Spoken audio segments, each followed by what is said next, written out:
Welcome back to Crime Story with Camila. Today we talk about a chilling story of the Carr brothers. Don't forget to like and subscribe for more videos. Before they became notorious for their horrific crimes, Jonathan and Reginald Carr were simply two brothers growing up in the small town of Dodge City, Kansas. Born just a few years apart, the brothers shared a childhood marred by instability, neglect, and hardship. Their early years were shaped by a broken home, financial struggles, and a lack of positive role models. Jonathan, the older of the two, was known to be more reserved and calculating, while Reginald had a reputation for being impulsive and aggressive. As teenagers, their lives began to spiral into criminality. Jonathan faced charges for petty theft, while Reginald was arrested for more violent offenses. Despite their frequent run-ins with the law, there were few interventions to redirect their lives. By the time they reached adulthood, their rap sheets had grown, but so had their appetite for crime.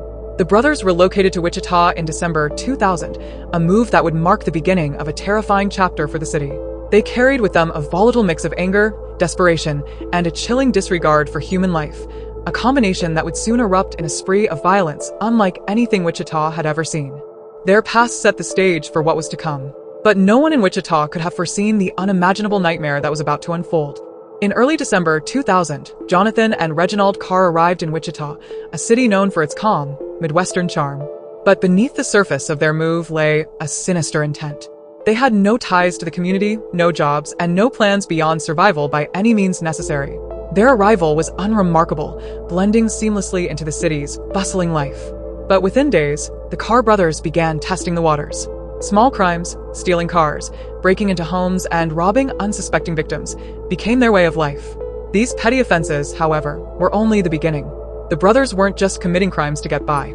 They were escalating, each act of violence more daring and brutal than the last. Their actions revealed not just desperation but also a chilling thirst for control and chaos. Each day, their appetite for violence grew.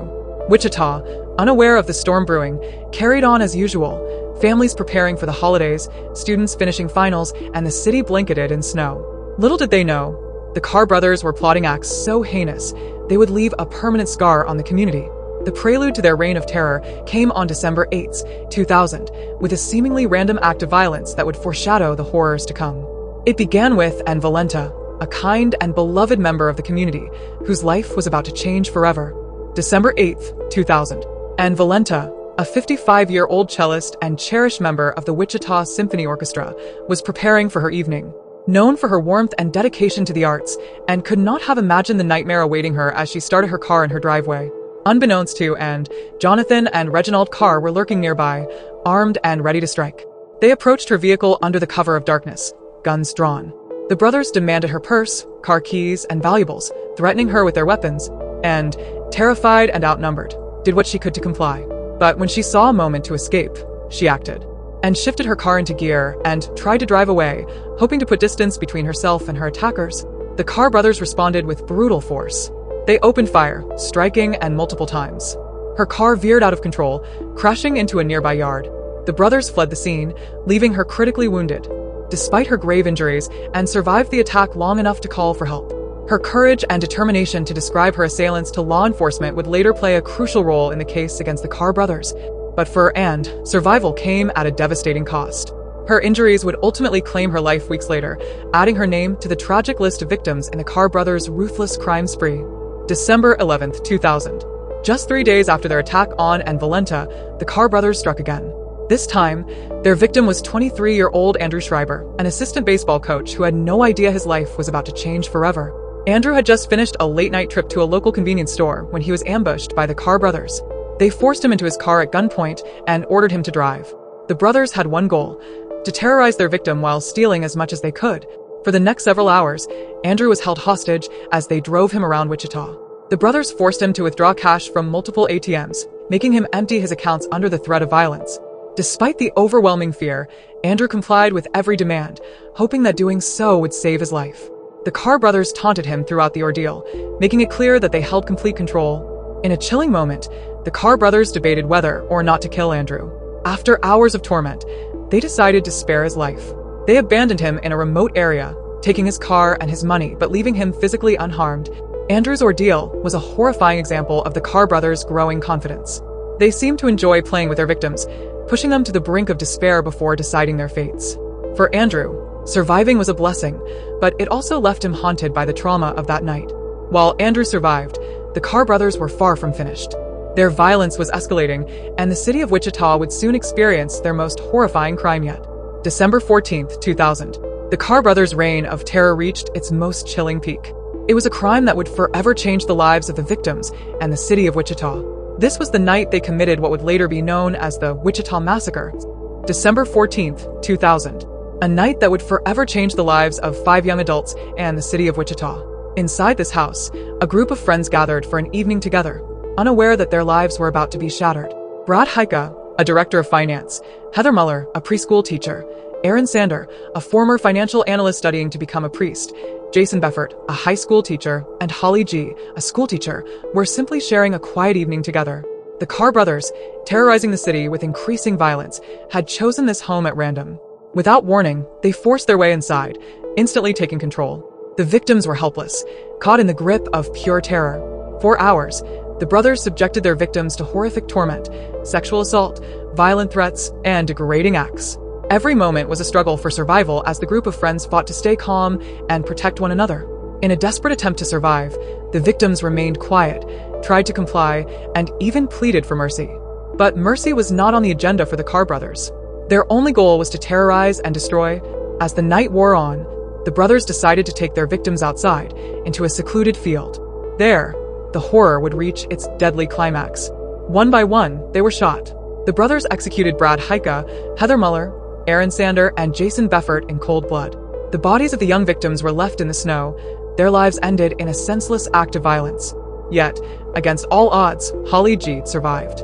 Shot in the head and left for dead, she managed to crawl to safety, stumbling into a nearby neighbor's house, bloodied and unable to speak.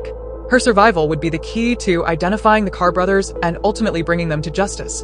The brutal murders sent shockwaves through the city, leaving the community in fear and disbelief. But it wasn't over. The search for the Carr brothers had only just begun. As the sun rose on December 15th, 2000, the brutal reality of the attack began to unfold. The lifeless bodies of Heyka, Heather Muller, Aaron Sander, and Jason Befort were discovered in a secluded field. Their tragic deaths were a grim reminder of the horror that had taken place just hours before. Each of the victims had been shot execution style, their lives taken in a senseless act of violence. There were no signs of struggle, no indication that they had been given a chance to defend themselves. It was clear this was not a robbery or a fight gone wrong. This was something much darker. Meanwhile, Holly G. clung to life. Shot in the head and left for dead, she had somehow managed to survive. The doctors could scarcely believe it.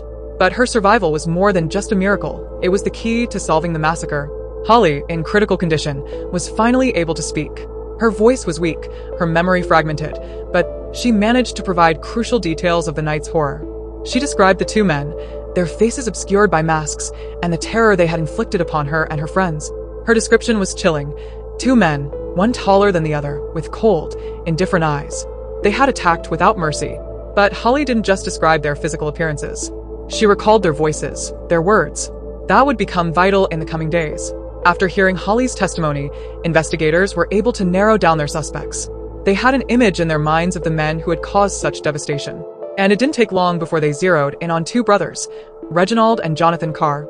On December 18th, 2000, just days after the massacre, Reginald and Jonathan Carr were arrested. They were charged with the brutal murders of the 5 victims and the heinous acts of violence that had left the city in shock. But the horror wasn't over. The capture of the Carr brothers would bring some relief to the grieving families, but it also raised even more disturbing questions. What motivated these men to commit such atrocities?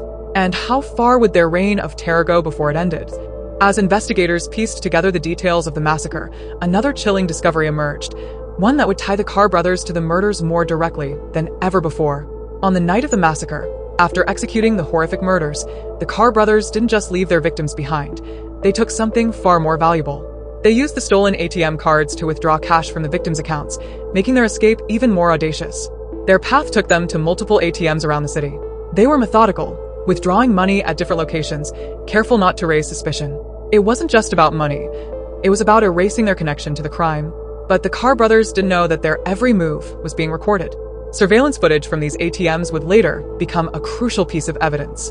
The video recordings, though grainy, provided investigators with the first solid leads in the case.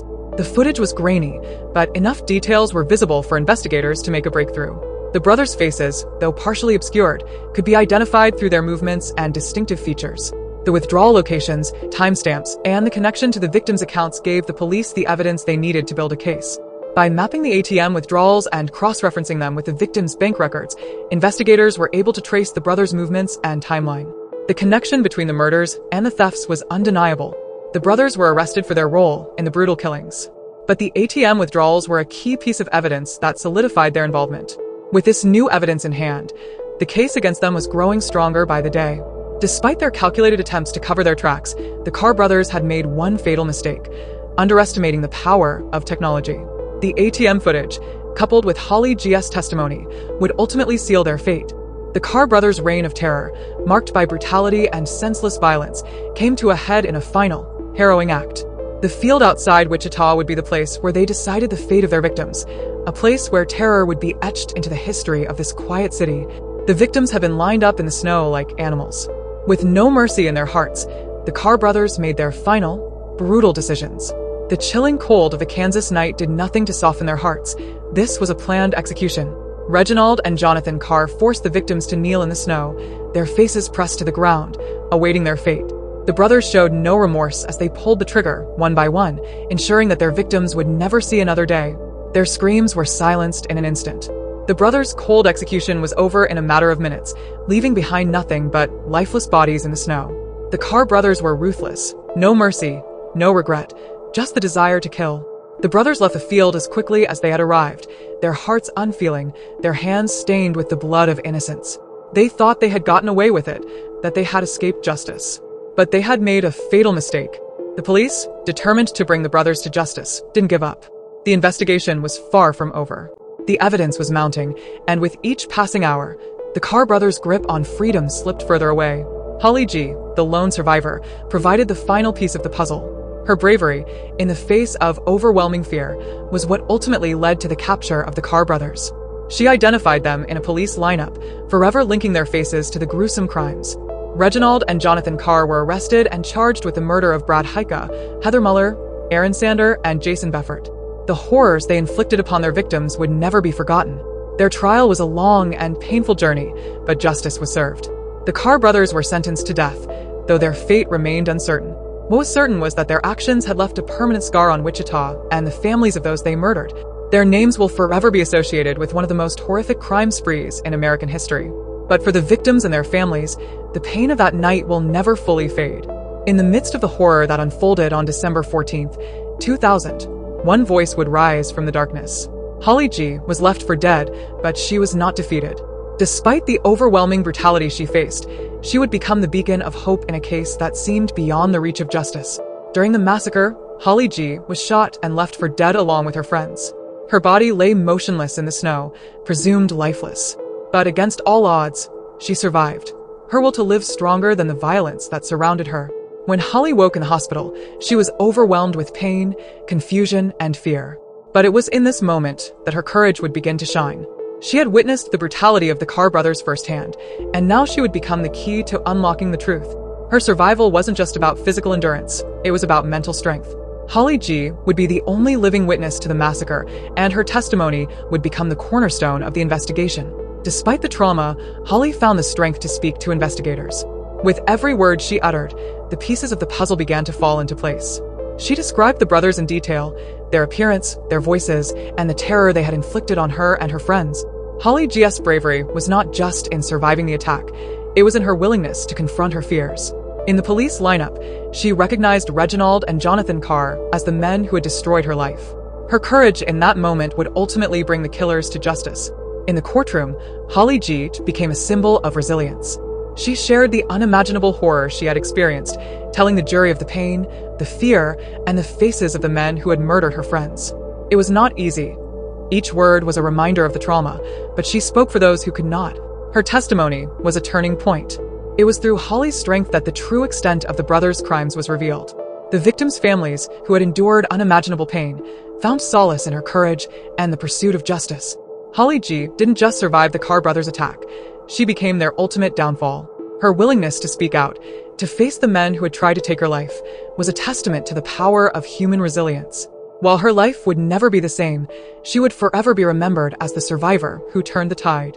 Though the scars of that night will always remain, Holly G's story is one of survival. A survivor who, in the face of unspeakable horror, found the strength to rise, speak the truth, and give voice to those who could no longer speak for themselves. Following the harrowing testimony of Holly G and the mounting evidence collected, law enforcement launched a massive manhunt for the Carr brothers. The city of Wichita was gripped with fear, but it was also united in its determination to see justice served.